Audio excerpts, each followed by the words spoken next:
Okay. We're going to make cover plates for the Roswell Rhoads guitar.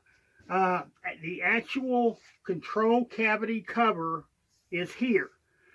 I'm going to take this control cavity cover out, and then these are control cavity covers that resemble the covers for the original aluminum Roswell Rhoads guitar.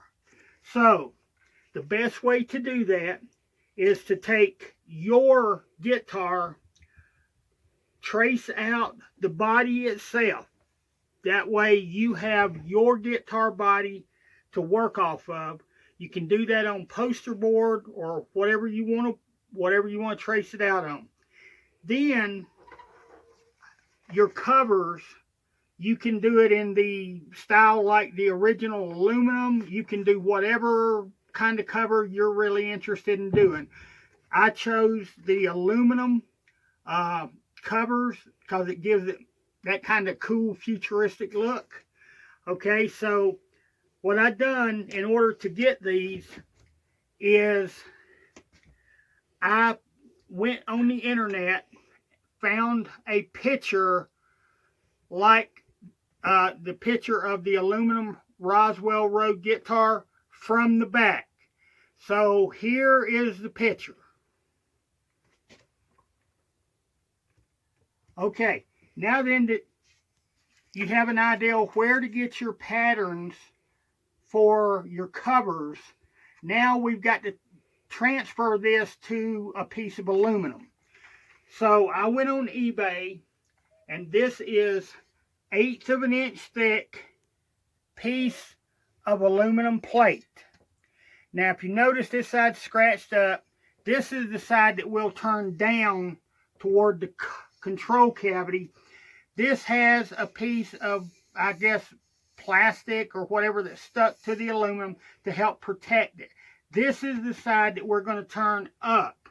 So the best way to not get confused which side the cover is to have your guitar turned upside down, and then take your piece of aluminum. You'll have to measure to get the sizes that you need, piece of aluminum, for your project.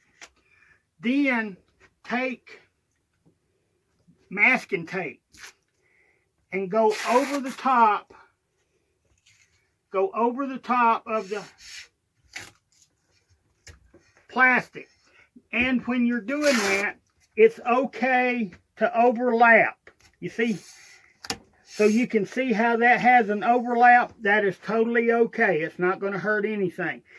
Then when you get your masking tape covered over the top of the plastic, what that's doing for you is it's giving you double protection, for one thing, when you go to cut. And it's a lot easier to draw on this than it is this. This is real slick, so you could even rub that off where you won't rub that off. So it gives you something to also draw on. So then when you get your masking tape on here, then when you get it covered, then you just take your cover, your template. This is turned up, so there's no confusion. This is turned up the way you want it. Then just bring it over, put it on, trace it onto your metal. Then you're ready at that point to cut it out. Now I have this one already done. You can see where I put the masking tape on here. I put the template on there, trace it out. Now at this point, it's ready to be cut. So, all right. So now we're ready to cut this piece out. So let me show you.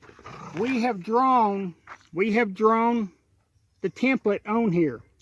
So the black line that you see, don't cut into that black line. Stay to the outside, because you can sand it down a lot easier and not damage the part that you're trying to cut. If you cut inside that black line, you're going to be inside the part you want to keep as a template. So just make your cuts to the outside I'm going to use a jigsaw, just a regular jigsaw to do this work. And if you see these teeth on here, those teeth are really, really close together. This is metal cutting blades. You can see right there where it says metal cutting. You can get these blades anywhere, Walmart, Harbor Freight, eBay, wherever you need to get them. You can get them anywhere. But make sure the teeth are really close together and it's metal cutting blades. It'll be a lot easier for you to work that way. Now I have to apologize to you. I'm going to cut this part so you can see it being cut. It's going to be a little loud because I run a generator to run this saw. So let me go fire the generator. I'll be right back. Stay put.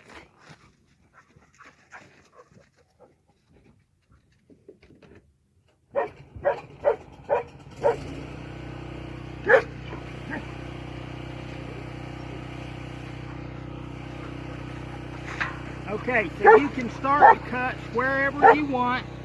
That's not really a big problem.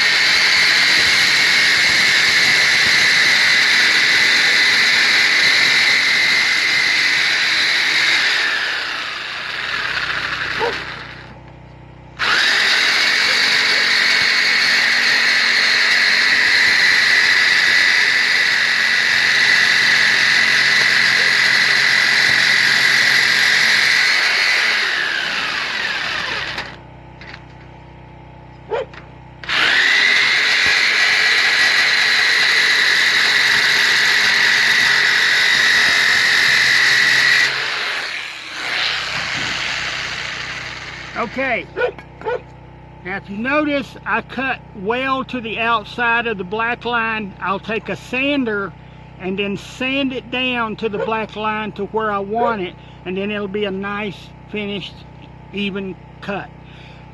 So I will finish up this cutting, and when I get done with it, then I will check back with you. Alright guys, I've got the part cut out now. You can see I stayed well outside the line. So the next thing that we're going to do now is sand it down, which takes all the rough edges off of it and gets it down to the black line where we want it. And I'm going to use electric sander to do that. You can use a block and sandpaper, you can use a file, you can use whatever you have at your disposal to do the sanding with. I'm just going to use this because it's a lot quicker. It gets loud. I'm using a generator. So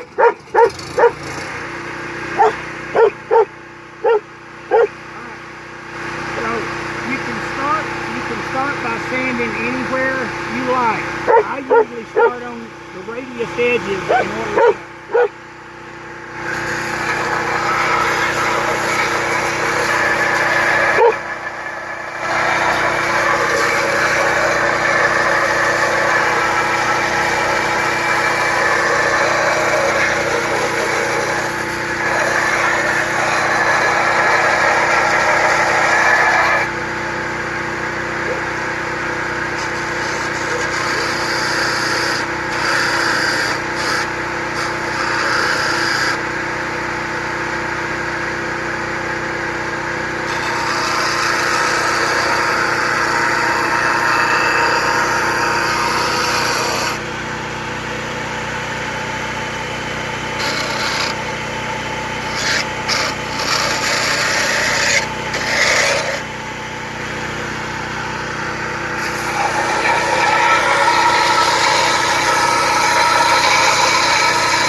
I do a little hand sanding on this piece here. This thing's pretty hot.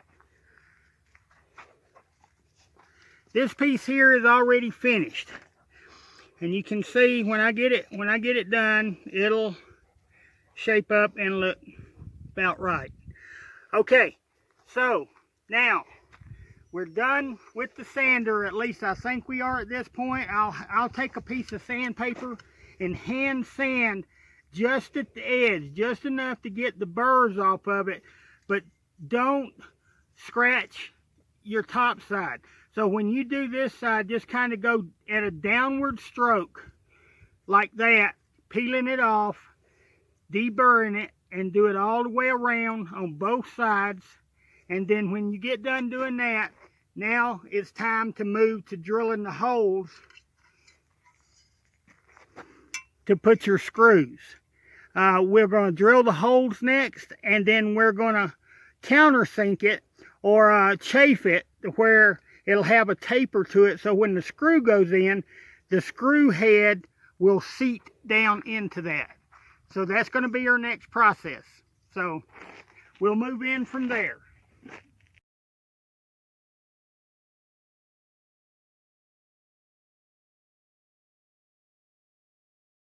All right, guys, the next step is we're going to drill the holes out for the screws to be able to mount it, the mounting screws.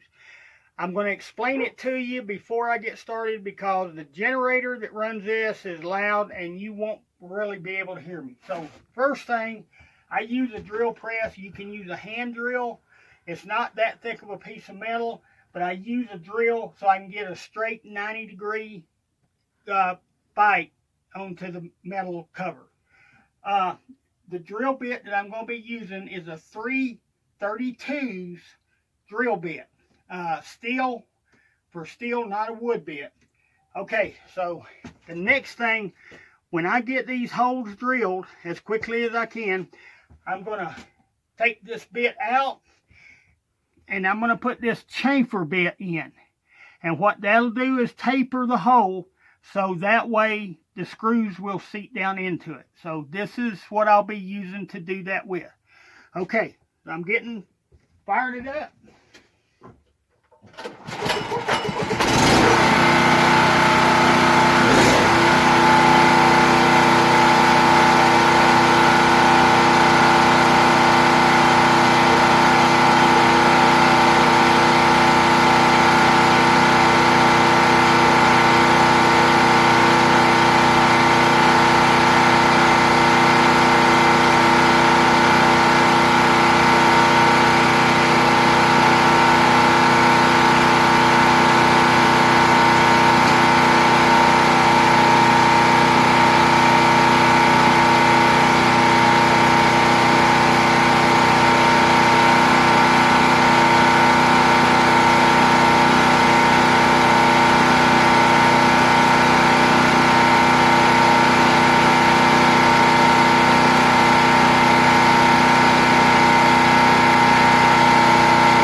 about that. My SD card filled up. I had to make some arrangements. But anyway, we finished up the chamfering of the holes. You can see here, we done it with the tape and cover on here. Now then that this is done, we can either leave the tape on here while we do that little bit of sand work, or take it off. Either one you want to do. Just remember, right here, if you have any burrs here, be very careful because you'll scratch the surface of the aluminum while you're trying to sand that. So be careful. So I'm going to go ahead and just peel this off.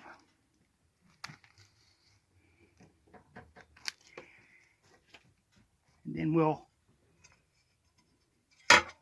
remove the templates from the back of the